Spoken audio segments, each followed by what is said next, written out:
Given his origins on Kamino, Boba Fett was able to understand a significant amount of information regarding the Republic's clone army prior to the Clone War.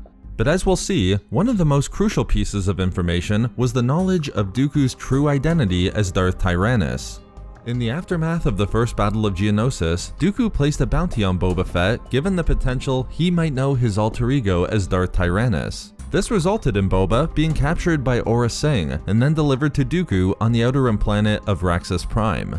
Boba had known Dooku before the Clone War, and more importantly, because of Dooku's dealings with Jango Fett and connection to the clones upon Kamino, Boba did recognize him as Tyrannus.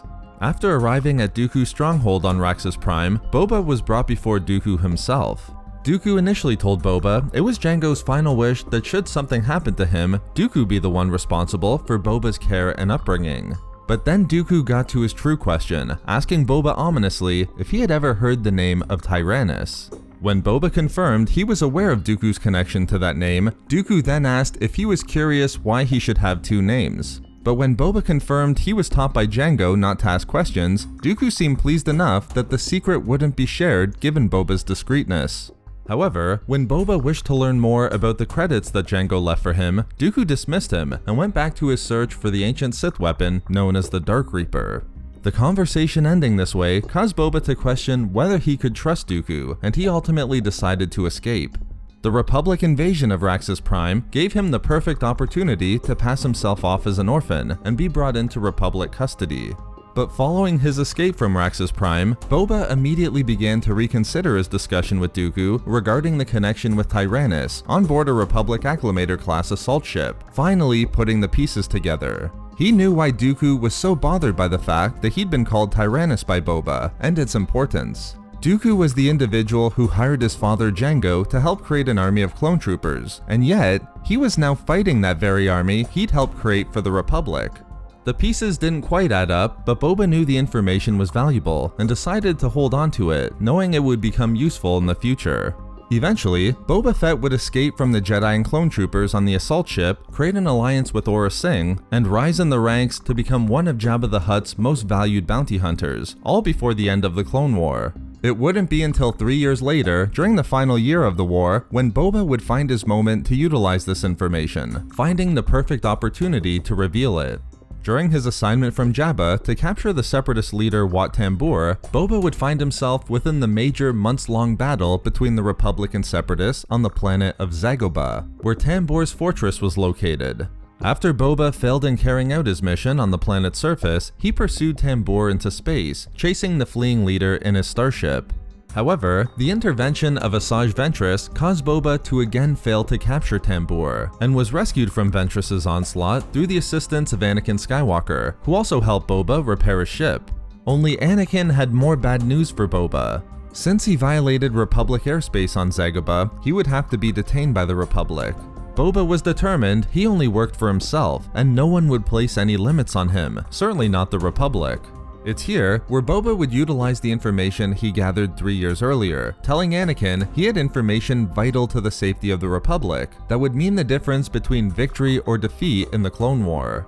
Anakin was hesitant to trust the bounty hunter, but when Boba declared that Supreme Chancellor Palpatine was set to meet with him on Coruscant, the Jedi Knight wasn't willing to take the chance of denying Boba Fett. With that, Anakin arranged for none other than Tarkin to help Boba get to Coruscant's surface, and indeed attend a meeting with Palpatine.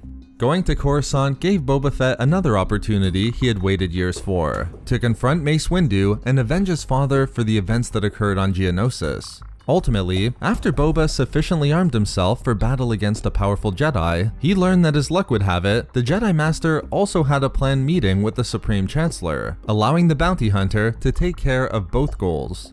When Boba confronted Mace within the antechamber of the Chancellor's office, he let the Jedi know he killed his father Jango Fett, and thus, he was there for revenge. The battle that erupted between them was brutal, and Boba was able to hold his own, coming close to defeating Mace a few times. But ultimately, the Jedi Master prevailed, and when Boba refused to surrender and yield out of respect for Jango, Mace felt he had no other choice but to deliver a killing blow. However, Mace was stopped by Supreme Chancellor Palpatine, who had by that time appeared with his Red Guards who surrounded the two combatants. When Palpatine confirmed he'd been expecting the bounty hunter who had vital information for the Republic effort in the war, Mace left the Chancellor's office, leaving Palpatine and Boba alone for their meeting. Palpatine started by revealing he knew exactly who Boba was, calling him by his full name and confirming he was being hunted by Dooku. But Palpatine then pressed Boba for the information he had that was so important according to the bounty hunter. Boba, of course not knowing the true identity of Palpatine, was energetic in delivering the information that he uncovered the fact that although he was at war with the Separatists who were led by Dooku, it was Dooku himself who created the clones being used by the Republic under the alias of Tyrannus. As Boba concluded, Tyrannus and Dooku were the same person, and therefore, the Republic's greatest enemy created their armies, with Palpatine having unknowingly fallen into Dooku's trap. Boba, believing that by revealing this information, he would be rewarded in credits and a powerful alliance with Palpatine, was instead shocked by the Supreme Chancellor's response, which was a simple, "I know." Boba was astonished, wondering how he could know such a thing, and more importantly, why he was accepting of these circumstances. Palpatine would tell Boba that the true extent of his machinations weren't for him to know. However, Palpatine also revealed he knew they both shared a common enemy in the Jedi Order, knowing Boba would hunt down Mace Windu on Coruscant. But although they shared a common enemy in the Jedi, Palpatine also wanted to ensure they had an agreement that Boba wouldn't share the information regarding Dooku or his own knowledge of the real origins of the clone troopers with anyone, paying Boba a tremendous amount of credits for his silence, which the bounty hunter agreed to.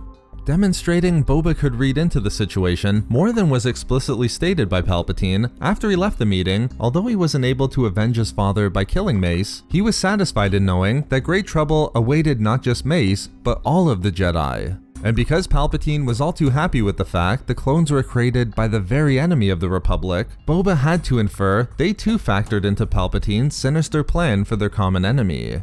With the credits gained from Palpatine, Boba would go on to become one of the most legendary bounty hunters in the galaxy, knowing what was to come to the Jedi.